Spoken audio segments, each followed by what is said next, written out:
Sunak is a very obviously austere neoliberal ideologically, right? And Boris Johnson is just a populist. All he cares about is maintaining power at any odds. During the leadership election, Rishi Sunak was the one who was talking about having re-education camps for the anti-patriotic. But I don't think either of them are fit for office. And what do I care about more? Do I care about the personality of the person who's in charge?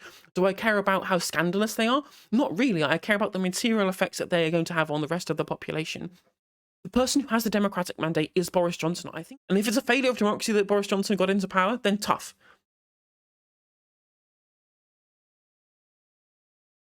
I'll tell you what, though, I'm going to drop an absolute bombshell here, though, with a very contentious hot take. And that is that Boris Johnson is the lesser evil, right? If it comes down, and the only two options are having Rishi Sunak in charge or having Boris Johnson in charge, I would much rather have Boris Johnson in charge. I mean, they mentioned it in the video that we just watched there, and that Boris likes public spending. He likes big infrastructure projects. Like, what do you think the levelling up agenda was? It was the end of austerity. I mean, almost a kind of talismanic ending of austerity and favouring some kind of, at least kind of centrist economic platform where they could be interventionists with the state to be able in future to give us new infrastructure projects rather than cutting down public spending, right? We have to remember that Rishi Sunak is far more of a neoliberal than Boris Johnson is. Remember, actually during their time together, where he was Chancellor and Boris Johnson was Prime Minister, Rishi Sunak was always the one pushing back against this. Yeah, absolutely right, turn left. 100% we got furloughed because of Johnson pushing Rishi Sunak. And there was a war between number 10 and number 11 regarding things such as the £20 uplift for universal credit claimants, things like new free school meals, things like the windfall tax that Rishi Sunak forced through bits and pieces into it, which meant that all of the corporations would be able somehow to avoid paying a lot of the windfall tax by engaging in reinvestment, right? And actually, as Turn Left says, Johnson probably is even less likely to implement austerity than Keir Starmer. You're absolutely right. I think I really think that if you're looking at this purely from an economic credentials standpoint, ideologically, I really think that we on the left, we'd much rather Boris Johnson to be Prime Minister. Also because it means, the Tories are more likely to lose the next general election, and also for banter timeline reasons, considering what's going to happen with the Privileges Committee. But just on the basic face of it, Sunak is a very obviously austere neoliberal ideologically, right? And Boris Johnson is just a populist. All he cares about is maintaining power at any odds. Austerity is not popular. I've mentioned this 1,000 times now. After all these years of austerity, and after the idea that austerity might be implemented in the wake of the fiscal event that tanked the public economy, people heard that their austerity was going to come, and the poll ratings immediately shot down even further than they already had done. Austerity as a brand is not popular. It's been completely toxified, and obviously rightly so. People don't want it. People are sick of having crappy public services. And Rishi Sunak is the kind of ideological person who would pursue that moving forward. Now, I get it. If you're watching this in future on YouTube when I upload this as a segment, you're almost certainly watching this going, but Boris Johnson is unfit for office. And I agree. He absolutely, obviously is not fit for office in the slightest, right? We all know why he's not. He was never fit for office in the first place. The fact that he won the election is quite frankly ridiculous, considering all his comments, all the racist and homophobic and classist comments that he's made in the past, right? He's clearly not fit for office. Like, Partygate was a scandal, not as big a scandal as the Pincher scandal, but people seem to treat it like it is. Like, the amount of right-wing commentators I've seen who said, oh, the worst thing about Boris Johnson becoming Prime Minister is that people are going to spend all this time talking about him having a cake. And I'm like, I agree. I think that if we're going to talk about actual scandals, the fact that the thing that's captured the public imagination is Partygate, I find incredibly frustrating, because there's so many more and worse scandals that should rock Boris Johnson's ability to become Prime Minister in the future far more than Partygate, right? The Chris Pincher scandal being the kind of the flagship one, right? Being the biggest and most highly propagated one is the Pincher scandal, where he had knowingly promoted Chris Pincher, given even though he understood, he knew what Pincher had got up to previously, that I won't say for advertising reasons. Okay, so keep this video monetized. But then there's also all of the crony contracts that was put out, all of that kind of stuff, the lies around Brexit. Like the amount of times we keep hearing he got the big calls right from all of his backers, despite the fact that Brexit isn't even done yet because he lied about the Northern Ireland Protocol when trying to get elected in the first place. And he deliberately lied as much, and deliberately so, because he told Ian Paisley Jr. that. We all knew this, right? He's very clearly a liar, a cheater, incredibly bigoted, right? He is no way fit for public office in any of these senses.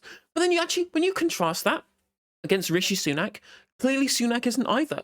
People have seemed to have forgotten that Rishi Sunak was also fined for breaching lockdown rules a la Partygate, right? Rishi Sunak was the one who we now have on tape saying that he deliberately diverted funds away from deprived urban areas to rich, countries, and that has actual material effects, right? That's worse than a scandal. That is materially bad, right? That materially affects poor people in a way that Boris Johnson, with his quote-unquote levelling up agenda, would not have done.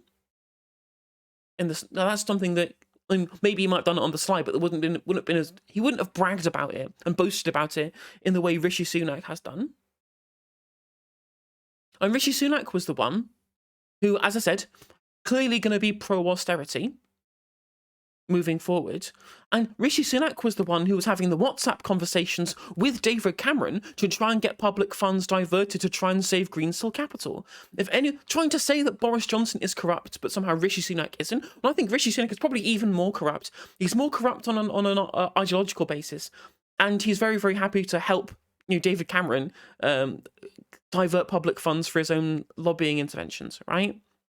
Rishi Sunak is not a good person, and the actual overall economic effects that he will put through, given that in the wake of the mini-budget, in the wake of the fiscal event, everyone's talking about a return to austerity. They're talking about a return to curbing public finance spending because we need to be able to get the deficit down to calm the financial markets, quote unquote. And that's actually not what happened, right? People are trying to, and the press are helping them frame this as having a black hole in the public finances, which is caused by reckless spending plus tax cuts, means that's why the markets are spooked, which means we can't do any public spending. Now, that is not 100% not true. The reason why the markets lost confidence in the government is because they did it at the same time, right? The fact that they decreased taxes whilst increasing public borrowing is why the markets were spooked. It wasn't the fact that there was borrowing or the fact that there were tax cuts at the same time. It was the confluence of those two at the same time that made them lose confidence in the fact that the government would be functioning correctly, would be doing things that made sense, right? As long as the markets have sufficient confidence that the bonds that they take up from the government will be paid back, they wouldn't have increased the yields in the way that they did. So you can still do public spending, you can still do public borrowing, you just can't do it whilst also making yourself look like a lunatic when you're proposing policy. And that's why the bonds have stayed low for so long. And the bonds are still staying low during the pandemic, during furlough, whilst there was all the stuff about levelling up and Boris Johnson and Sunak were talking about increasing public spending, probably, as I said, under Boris Johnson's platform, not under Sunak's platform directly, because Sunak is not still a neoliberal type. For example, the markets were only spooked once the tax cuts had been implemented. Public spending is fine, public borrowing is fine. The bond yields stayed low throughout furlough. It's only now that they've been rising. We can go back to Boris Johnson's initial economic platform. We just can't have... Rishi Sunak was the one thinking about raising corporation tax at the time, right? So, even as far as austere neoliberals go, at least he was proposing the increase in corporation tax. So we all know here on the left, that does actually influence investment because it means that they get less money out of taking that money out of the business rather than reinvesting it. Reinvesting is essentially a way of avoiding paying tax at that point, which is why corporation tax is a good thing to be able to try and stimulate investment. So at least Rishi has that under his belt, which is better than Liz Truss at the end of the day. But if you think that Rishi Sunak won't propose public sector cuts to try and deal with the quote-unquote economic turmoil, then I have a bridge to sell. I have some magic beans to sell you. I really do. Whereas I genuinely think Boris Johnson actually wouldn't engage in that. Do I think he is a worse person than Rishi Sunak? Yes. Do I think that he's not fit for office? 100%. But I don't think either of them are fit for office. And what do I care about more? Do I care about the personality of the person who's in charge? Do I care about how scandalous they are? Not really. I care about the material effects that they are going to have on the rest of the population. And I do think that, Labour would be more likely to win against Boris Johnson, and it would be funny if he lost office and lost his seat, but after being reinstated as Prime Minister again. But as you say in chat, Turn Left, this is why blue ticks are so intent on absolutely monstering Boris Johnson at the behest of Rishi Sunak, because they care more about ensuring that there is that neoliberalism is maintained than they care and they're using the guise of attacking Boris Johnson's personal failings to try and be able to push that through. They're absolutely full on Rishi Sunak. That's why they're not talking about Rishi Sunak being fined for Partygate. It's why they're not talking about his diversion of public funds, and it's why they're not talking about the Greensill Capital scandal. That's all completely gone by the wayside. And all of the stuff with regards to where public money was going to go and who was going to get contracts and things like that, Rishi Sunak is not implicated in all of the crony contracts that were given out over COVID. He was the Chancellor at the time. But as far as I'm concerned, if you're going to blame Boris Johnson for all of the cronyism over COVID, you have to blame Rishi Sunak too. They are both to blame for huge amounts of this. And just because Boris Johnson is a clown, and just because he is a scandalous individual and a bad person, let's be real here. Boris Johnson is a bad person. He's not a good person, right? And he does debase the office that he holds. But I'm not a liberal. I don't care. I just do not care about that over the actual functional utility of the economic and policy platform that he'd be pushing forward. And let's not remember, right, during the leadership election, Rishi Sunak was the one who was talking about having re-education camps for the anti-patriotic, right? He was the one who was talking about protecting our women from the transes. He was the one who was trying to talk about the wokerati. And before Suella Braverman was ever talking about it, right? Or at least not publicly. And yet, none of the Tories are fit for office, so you might as well have the funny clown man who might further the banter timeline moving forward. And if we want a general election, it's clear that Boris Johnson is the one who is more likely to call one moving forward to try and save his own skin, whereas Rishi Sunak will probably wait out the whole 2 years. And also, I do think, I know a lot of leftoids and liberals will not want to hear this, but I do genuinely think that if your issue here as well is the lack of democratic mandate, it's the fact that we haven't gone to the public, it's only being voted on by Tory members and a handful of Tory MPs, right, as to who will be the next leader of the country. Where else do you have to go apart from who was voted in at the last election? The person who has the democratic mandate is Boris Johnson. I think there's a huge amount of credence to that argument as well. Like, if you're going to talk about someone having a democratic mandate, the person who won the last general election, whose manifesto these people are supposed to be implementing, right? One of the major issues that we all had with Liz Truss is her complete diversion away from the initial economic programme that was set out in the 2019 Tory manifesto that all the MPs have been elected on. They should be choosing a prime minister based upon the precepts that were laid out in the election that put them into power in the first place. The whole point of having a representative democracy is that you put forward a manifesto, people get elected as MPs to represent their constituencies on the basis of those manifestos, and then they do their best to represent their constituents and then putting that into place. Representative democracy entirely breaks down if MPs get elected and then just start doing their own thing against the wishes of their own population who put them into office in the first place, right? If Rishi Sunak comes into power and then starts completely diverting away from the initial manifesto pledges that were put out, there 100% has to be a general election. But if Boris Johnson just goes back to his original plan that he set out, given the democratic mandate that was given to him and the MPs that backed him as part of their party platform in 2019, then that is the thing that is most in line with democracy as we have it right now.